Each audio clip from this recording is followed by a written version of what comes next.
I am a self-confessed roller coaster freak.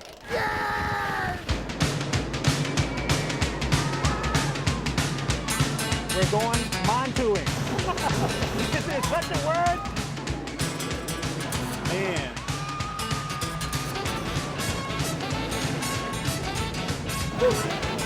Nice kick. I've never met a coaster I didn't love. It began nearly 40 years ago on a family vacation to Ocean View Park in Norfolk, Virginia. This is home movie of that actual vacation, courtesy of my dad. That's my dad.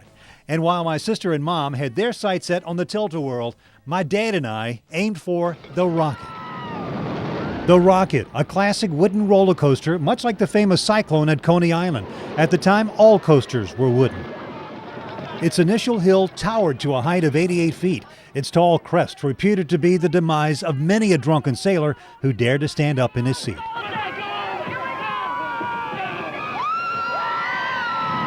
And like all coasters at the time, the Rocket's performance was a balance of gravity and momentum. It was a grueling ride, squeezing passengers against each other on each turn.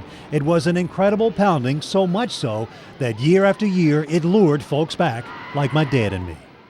That was the last time the Rocket was seen on film. In the late 1970s, it was dismantled and moved from Virginia to Ohio, where it's now the Racer at Kings Island. I'll always cherish those memories of riding the roller coaster with my dad. But that was then, and this is now.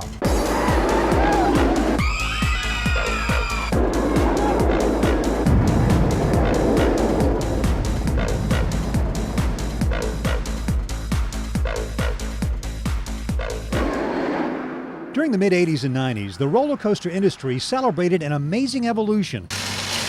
Using high-speed computers and high-grade steel, engineers advanced their imagination of drops, twists, and corkscrews. Safely, they pushed the envelope of recreation and fear, and therefore thrill. Central Florida is becoming a veritable breeding ground for coasters because of our year-round tourism trade. We begin with Kumba at Busch Gardens, Tampa Bay. Built in 1993, it's among Florida's first family of modern-day steel loop coasters. It has a first drop of 135 feet, a top speed of 60 miles an hour, and features one of the world's largest vertical loops. Critics say Kumba's only drawback is its age, but the old beast still has kick with its huge diving loop and 3 full seconds of absolute weightlessness. Nearly 3/4 of a mile in length, it ends with combined Cobra corkscrews and an upward helix. It's an awesome ride. Oh, your head goes crazy. I thought my eyeballs were gonna come I out. lost my voice for a minute. Another finalist, Universal's Dueling Dragons. Dueling Dragons here at Universal Park Orlando is actually 2 roller coasters in one. It is the ongoing, never-ending story between 2 medieval dragons, fire and ice. 2 roller coasters that are very similar and yet very different. Built in 1999, these 2 inverted rides climb to a height of 125 feet with a drop of 100 feet. There are 5 inversions in all.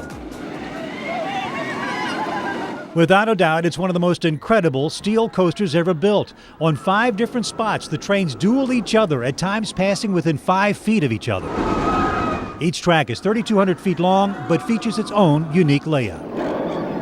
Finally, the mighty Montu, a legend at Busch Gardens, Tampa Bay. It climbs to a height of 150 feet and a first drop of 128 feet. This monster blazes the track with a top speed of 60 miles an hour. There are 7 inversions.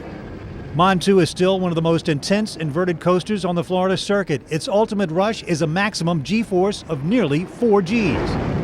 Before you get on board Montu, you have one big decision to make, whether to wear tight shoes or go barefoot.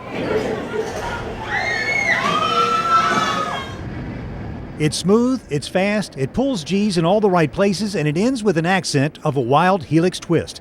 Montu is amazing, but this is one ride many people like best in the back. There's an incredible delayed whip with each event.